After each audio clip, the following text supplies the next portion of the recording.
Fala pessoal, aqui é o Reidson Matos, estrategista de investimentos e economista, e nesse vídeo eu queria falar sobre o que está acontecendo com as ações da Gol nesse exato momento, tá? Então estou gravando esse vídeo aqui na tarde do dia 12 de junho e houve um movimento bastante significativo com a empresa em si, com a ação, e tem muito investidor aí, tem muito cliente me perguntando o que aconteceu e o que eu devo fazer a partir desse momento. Então se você chegou aqui de paraquedas, já curte esse vídeo, compartilha, comenta e principalmente se inscreve no meu canal, me ajuda a alcançar os primeiros 10 mil inscritos. Sei que isso não te custa nada, mas para mim vai me manter vivo aqui na plataforma, tá? Então vamos por partes, pessoal. O que aconteceu, né? A Gol, ela fez uma mudança significativa no fundamento da empresa, que foi uma conversão de uma parte daquilo que ela tinha em dívida com credores, ela converteu isso em ações. Isso é um movimento comum, geralmente acontece em processos de recuperação judicial, e a Gol, ela vive um episódio de recuperação judicial nos Estados Unidos, conversando com vários credores e tentando resolver, né, o problema da alavancagem financeira dela.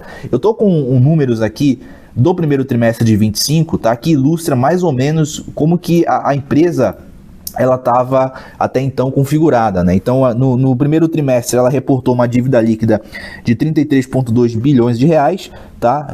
Com uma alavancagem, tá? Que a gente geralmente mensura o quanto que eu tenho de dívida líquida versus o quanto que eu gero de caixa no ano, tá? Isso aqui é mais ou menos 5,8 vezes dívida líquida EBITDA nas contas da própria empresa. Portanto, era uma empresa que até o primeiro trimestre de 25 ela tinha uma incapacidade gigante, na verdade uma estrutura de capital bastante complexa, bastante complicada, que eventualmente fazia com que ela não tivesse bons resultados e também um risco exageradamente alto no lado financeiro. E aí o que aconteceu? Mais ou menos ontem, né, no dia 12 de junho. A empresa, então, ela fez esse movimento junto com credores lá nos Estados Unidos e converteu 12 bilhões dessa dívida líquida, 12 bilhões que eram dívidas, se transformaram em novas ações. Só que para fazer isso, como não existe almoço grátis, quando você converte dívidas em ações, você na verdade está aumentando o capital social da empresa, que nada mais é do que o conjunto, né, de todo o dinheiro que foi investido pelos sócios, pelos donos, pelos fundadores dessa companhia. Então, credores passam a ser donos da empresa, e aí, como não existe almoço grátis, né, quem era minoritário, quem tinha papéis da Gol 3, da Gol 4, acabou sendo diluído no processo, tá? Isso aqui é bastante normal, é bastante comum, é o que acontece. O problema nesse movimento foi o peso e a magnitude dessa diluição, tá? Então, só para a gente citar cores aqui, 12 bilhões em dívida foram convertidos em novas ações, e para fazer isso a empresa ela teve que emitir cerca de 8,2 trilhões, tá? É isso mesmo, são trilhões de novas ações ordinárias e cerca de quase 1 bilhão de novas ações preferenciais.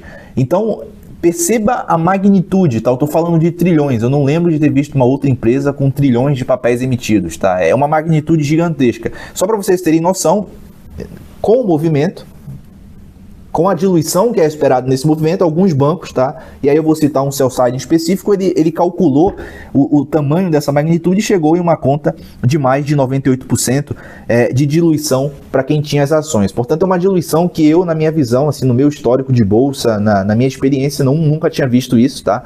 Isso é muito incomum, dado o tamanho do problema que a Gol enfrenta. Só para vocês terem uma noção, tá? Eu disse que ela tem 31 bilhões de dívida líquida até o final do primeiro tri. Eu cheguei aqui, eu calculei qual que era o market cap da empresa ao final do primeiro tri, tá? E ela era avaliada em pouco mais de 585 milhões de reais em bolsa. Ou seja, a dívida dela era, na verdade, cerca, sim, é muito mais alta do que o quanto que ela vale em bolsa, tá? Ou seja, se você pega o market cap dela sobre o endividamento líquido dela, a gente chega em um valor menor do que 2%, ou seja, o valor de mercado é ínfimo perto do tamanho que a empresa tem de endividamento, tá? Isso aqui é um típico caso daquelas empresas que vocês assistem aí, vê no jornal de vez em quando ela é comprada por $1, né? Ela é comprada por R$10, é comprada por uma fração ínfima, ridícula de valor, porque, na verdade, quem está comprando essa empresa está incorporando a dívida e vai ter aí a missão de fazer o pagamento dessa dívida, né? Então, o valor de mercado, basicamente, ele inexiste em situações dessas. E era mais ou menos isso que se encontrava a Gol até o final dessa recuperação judicial.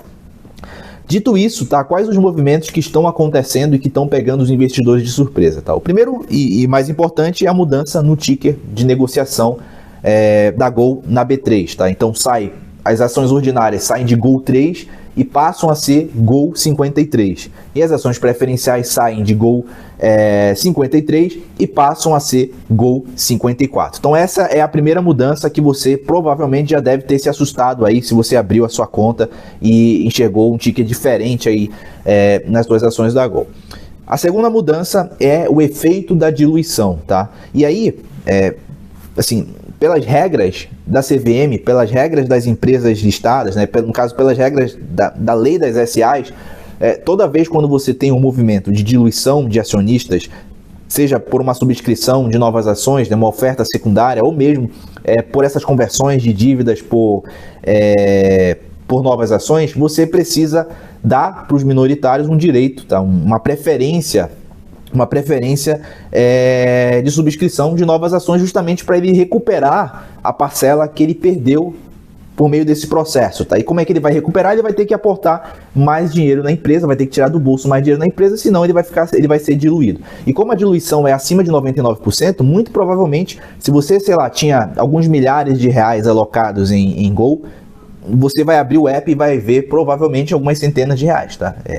Pensa que 99% do valor de mercado dela provavelmente foi reduzido a partir desse movimento, porque quando você tem aumento no capital social, você tem uma diluição, tá, grande do valor de mercado, e isso aqui é repassado para onde? Para o bônus de subscrição, ou melhor, para o direito de subscrição, que é um dever, é um direito descrito em lei, na lei das SAs. Então, o que eu me deparei muito aqui ao longo dessa manhã foi investidores que tinham, por exemplo, 10 mil reais em Gol 3 ou em Gol 4, e ao abrir o app, no início do pregão, eles enxergaram mais ou menos 100, 150 reais em Gol 53 ou Gol 54 e mais ou menos, sei lá, 9.900 reais em Gol 2, tá? O que é o Gol 2? Gol 2 seria o direito de subscrição dessa pessoa, ou seja, todo o valor que ela tinha foi convertido para Gol 2 e o valor que ela detinha nas ações foi basicamente, eu poderia dizer que virou porta.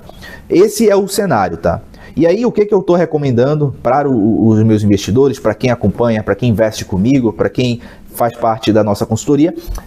O que eu estou recomendando é que essas pessoas elas exerçam, ou melhor, que elas vendam o direito de subscrição ao mercado, caso ela não tenha tanta confiança no case, na Gol, nessa virada de chave, porque é muito complexo, o caso é bastante complexo.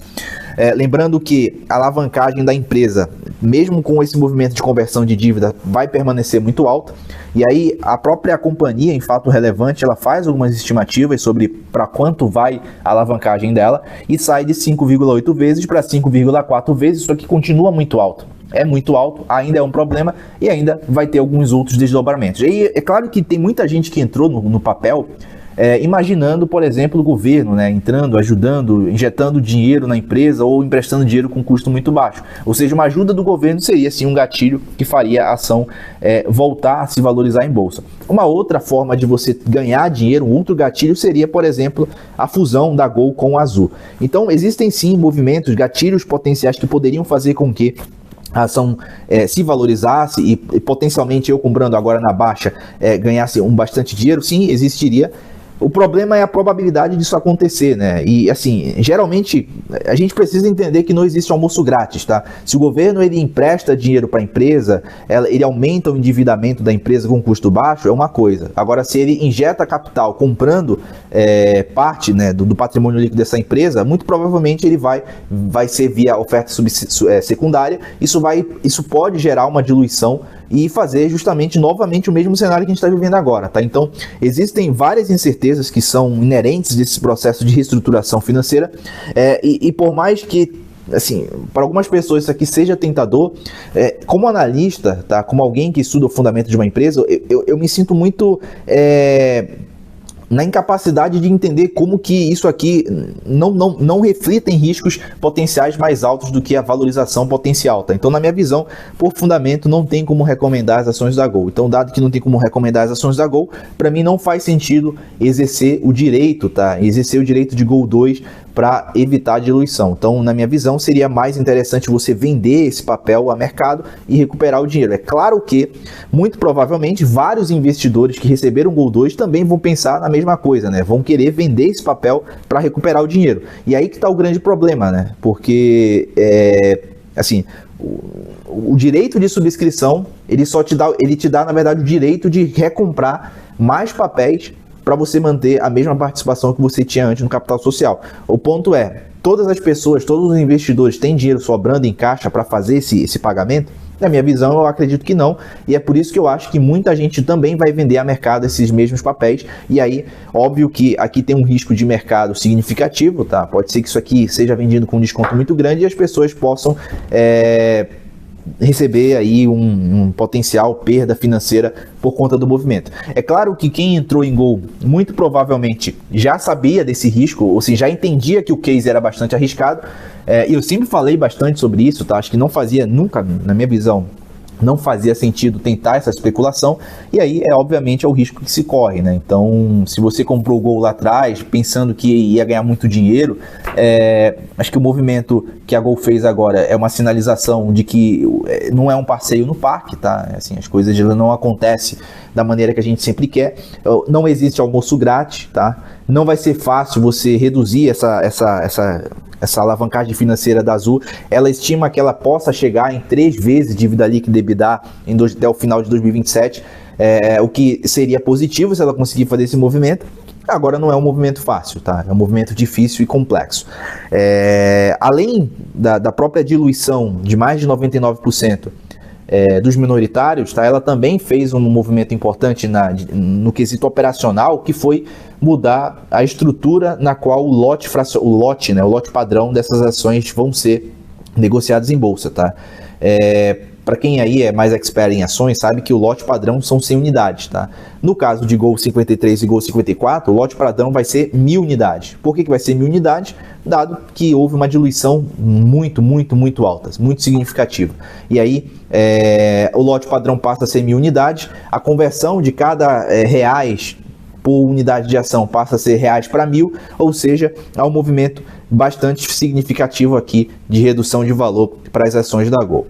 Mas é mais ou menos isso que eu queria conversar com vocês, tá? Eu acho que o movimento foi bastante complexo, foi difícil de entender, foi difícil de ler, eu fiquei assim a manhã inteira me debruçando sobre esse case, e claramente não é não é um case fácil e simples de ganhar dinheiro, tá?